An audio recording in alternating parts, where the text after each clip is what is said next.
खत्म हो गई। अच्छा ढेर दिन रहले नि जाए दा धनिया, हाथ बट खाली कमाए दा धनिया। हम ना जा जाए तो कहीं जाए के तो धोले तलूती।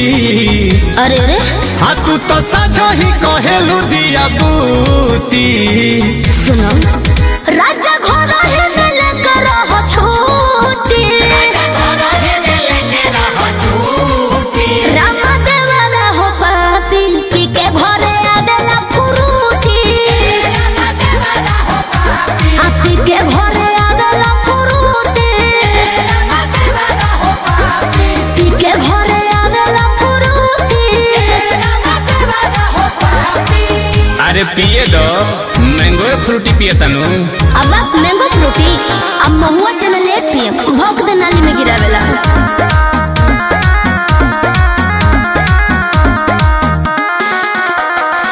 लागेलू रानी तू रानी मुखरजी, तू ही बढ़ावलू मन कही कही देवरजी। तू ही ना धाई रहेलू कि देवर बाबुआ हमें हो। लागेलू रानी तू रानी मुखरजी, तू ही बढ़ावलू मन कही कही देवरजी। ए जी हमरा इज्जत पड़ो होता धापा ए बबुआ के पापा हो।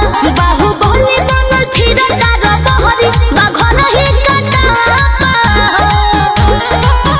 कह एही बेरा लोला ओकर कुटी, मारी मुआ मुआ के तो कह एही बेरा लोला ओकर कुटी।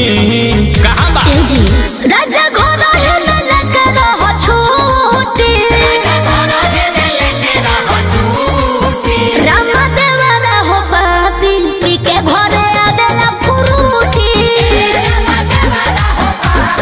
पी के घरे आवेला फुरूटी,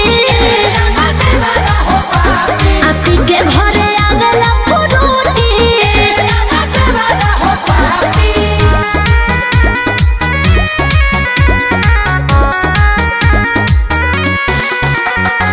Music by Arya Sharma।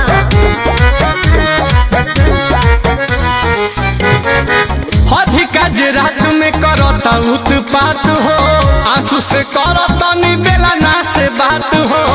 ते ही चढ़ा के रखले बड़े सब हमारे दोस्त बात तू हो। अरे अधिका जे रात में करता उत्पात हो, आंसू से करता नी बेला ना से बात हो।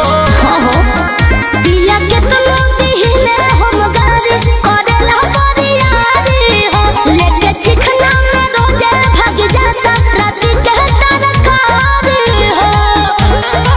तो ले लो नीलकमल से लभू वाला बूटी। कैसे जी ले लो नीलकमल से लभू वाला बूटी। लही खा राजा घर है मिले करो छूटी, राम देवरा हो पापी पी के घरे आवेला फुरूटी। आपी के घरे आवेला फुरूटी, पी के घरे आवेला फुरूटी। अब हमारे का निकले दो, कंपनी से फोन आवता। हेलो जी हकीम, काल के काल पहुंचता नहीं। दी हम बताए तो हेलो सर जी गोड़ लगता नहीं छोड़ दी 10 दिन बाद ही भेजो।